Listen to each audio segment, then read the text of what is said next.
عملت لنا اكل ايه النهارده يا ام العيال؟ اكل يا اخويا، اكل إيه النهارده اللي عامله لك؟ هو انت سبت لنا مصروف النهارده البيت؟ اللي موجود يا اخويا عدس. عدس ايه يا ام العيال؟ انا تعبان وشقيان في الشغل. يا وليه ما جبتلناش لحمه ليه؟ يا اخويا هو موجود. هو انت سبت لنا مصروف النهارده وما عملتش كل اللي انت عايزه؟ يا اخويا ايدك على الفلوس. يعني كلف يا سيدي، جاهز يا جاريه. يا راجل حرام عليك، خربشت لي وشي يا راجل، خرفشت لي وشي. حرام عليك، بوظت لي وشي يا راجل. يا راجل حرام عليك، سيبني. هو انت لسه شفت حاجه؟ ده يومك اسود النهارده مش معدي معايا. راجل تعبان يا وليه وشقيان. يجي ياكل عدس ايه يا وليه؟ لا توكلولي.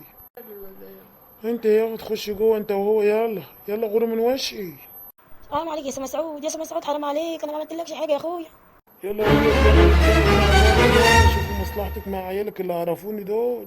شوفي يا وليه، اما اقول لك لو جيت مره تاني من الشغل ولقيتك مش عامله لي لقمه عدله هوديكي بيت اهلك، انت فاهمه ولا لا؟ يا سي مسعود خلاص، يا سي مسعود حرام عليك خلاص. حرمت والنبي يا اخويا. ان شاء الله هتصرف لي، تسيب لي مصروف واعمل لك لقمه حلوه يا اخويا. خلاص زعل نفسك. خلاص يا سي مسعود والنبي خلاص. يا ولد صلوا على النبي، مش كده عشان خاطر العيال دي. طيب يا ابني مش كده، حرام عليك، عشان خاطر العيال اهدى على نفسك وعلى مراتك. اسكت يابا، انت مش عارف حاجه يابا. جيت من الشغل تعبان، ما لقيتهاش الوليه دي عامله لي لقمه عدله، عامله لي عدس قال يابا. عدس ايه اللي اكله وانا تعبان من الشغل؟ تعمليش نص كيلو لحمه وانا تعبان؟ يا ابني على قد الفلوس اللي اديتها لها يمكن مشيت نفسها ومشيت حالها، يعني تجيب لك لقمة وخلاص. النبي يا عم ما ساب لي مصروف النهارده. ابنك ماشي على الشغل ولا ساب لي مصروف خالص. ولقيت قرشين معايا على قد جبت لكم عدس. قلت عشان العيال ياكلوا لقمه وخلاص، بدل ما يقعدوا يذنبوا من غير اكل، وكمان ما يجي هو يلاقي لقمه. غلطت يا عم ان انا عملت كده. قال ايه، يضربني ويمد ايده عليا ويهزاني قدام العيال. ولي يا أختي بابا وماما بيتخانقوا. اسكتي اسكتي اسكتي يا بنتي، موضوع مالناش فيه.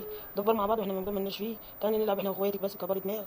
أيوة صحيح يا أختي، وبابا وماما بيتخانقوا ليه؟ وبابا ضرب ماما، أنا زعلان منه قوي. اسكتي انت كده يا يوسف، عيب بابا يسمعك يزعل منك. يلا نخش جوه نلعب. فايه يعني يا بابا ماما عملت لك عدس انت على طول مزعلها كده ومنكد عليها؟